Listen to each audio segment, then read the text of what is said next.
하백인 우리에게 겸손은 은혜를 뿌리내리게 하는 유일한 토양입니다.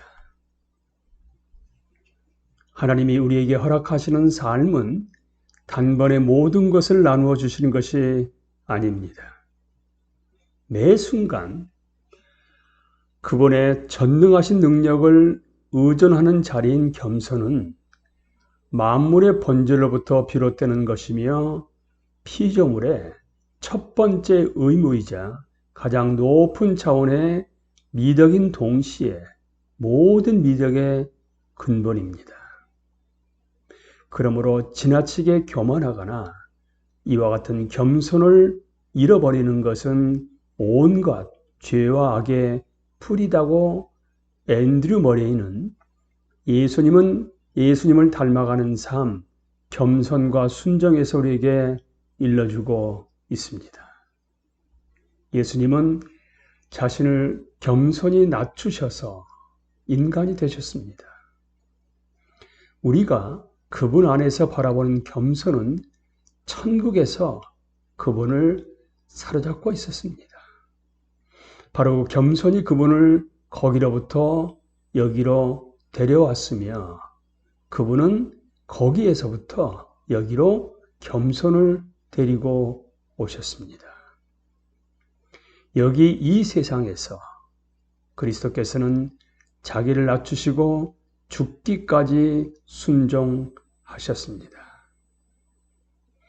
예수님의 겸손은 심지어 그분의 죽음에 대해서도 고귀한 가치를 부여하였으며 그분은 이 죽음을 통해 우리의 구속이 되셨습니다. 그리고 이제 예수님이 우리에게 나누어주시는 구원은 하나님에 대한 그분의 관계와 그분의 구속 사역을 위한 토대와 뿌리로서 그분 자신의 생명과 죽음, 그분 자신의 기질과 정신, 그분 자신의 겸손을 우리와 마음껏 소통하시는 것이나 다름없습니다. 예수님은 기꺼이 그 자리를 받아들이셨으며 완전한 겸손의 삶을 통해 피조물로서 인간의 운명과 목적을 완전히 성취하셨습니다. 그분의 겸손은 곧 우리의 구원입니다. 그분의 구원은 곧 우리의 겸손입니다. 겸손은 은혜를 뿌리내리게 하는 유일한 토양입니다. 겸손은 은혜를 뿌리내리게 하는 유일한 토양입니다. 겸손은 모든 것의 뿌리입니다. 왜냐하면 오직 겸손만이 하나님 앞에서 올바른 태도를 보여 그분이 하나님으로서 모든 일을 행하시도록 하기 때문입니다. 하나님은 우리를 너무나 이성적인 존재로 만들어 놓으셨기 때문에 어떤 명령의 참된 성격이나 절대적인 필요성을 더욱 진실하게 통찰할수록 우리는 훨씬 더 쉽게 그 명령에 철저히 순종할 수 있게 될 것입니다. 순종에 대한 부르심은 지금까지 너무나 적게 고려되어 왔습니다. 왜냐하면 겸손의 참된 성격과 중요성을 거의 이해하지 못했기 때문이죠. 겸손은 우리가 억지로 하나님께로 가져가거나 하나님이 무작정 우리에게 심어주시는 어떤 것이 아닙니다. 겸손은 단지 자신이 전혀 아무것도 아닌 존재라고 느끼는 의식일 뿐이며 우리가 정말 진실하게 하나님이 전부임을 깨달을 때 찾아옵니다. 그로 말미암아 우리는 하나님이 전부가 되도록 모든 길을 열어드리게 됩니다.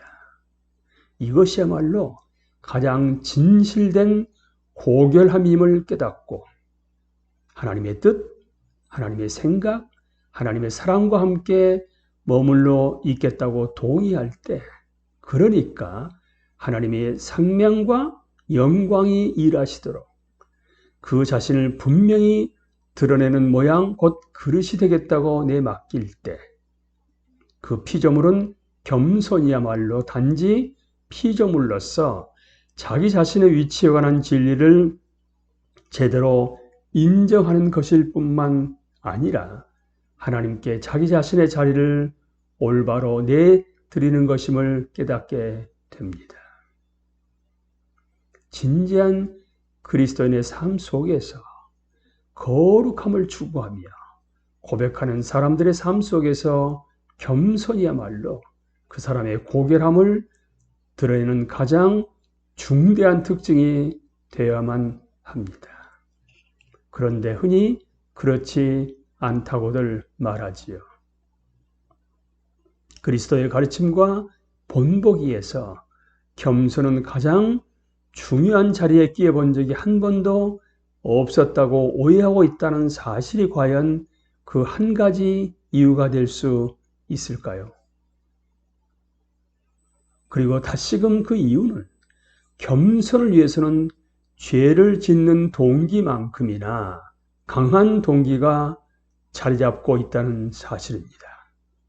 곧 천사들을 그토록 겸손하게 만들고 예수님을 그토록 겸손하게 만들었으며 하늘에 있는 가장 거룩한 성도들을 그토록 거룩하게 하는 훨씬 더 폭넓고 강력한 영향력 가운데 하나가 자리 잡고 있다는 사실을 무시하는 것입니다. 또한 피조물의 관계를 나타내는 가장 우선적이고 중대한 특징과 그 피조물이 자신의 축복을 누리는 비결은 하나님이 마음껏 전부가 될 수 있도록 내드리는 겸손과 비움의 상태라는 사실을 온통 무시하고 있기 때문입니다.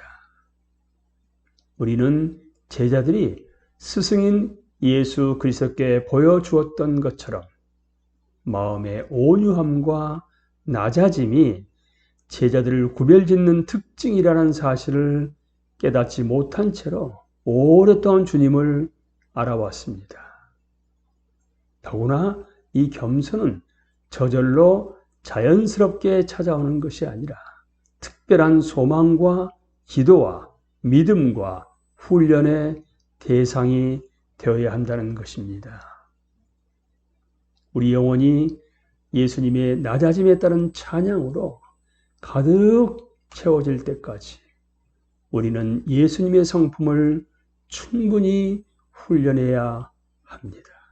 그리고 자신의 교만함을 절감하면서 우리 스스로 그 교만을 버릴 수 없다는 사실로 말미암아 마음이 무너질 때 예수 그리스도께서 우리 안에 그분의 놀라운 생명의 일부로서 이 은혜도 함께 나누어 주시기 위해 친히 우리를 찾아오실 것이라는 사실로 담대히 믿어야 합니다. 하백 여러분, 피조물로서 자기 존재의 기원과 첫 출발을 되돌아보면서 그 모든 것이 하나님의 은혜라는 사실을 깨닫고 정말로 하나님께 감사하십시오.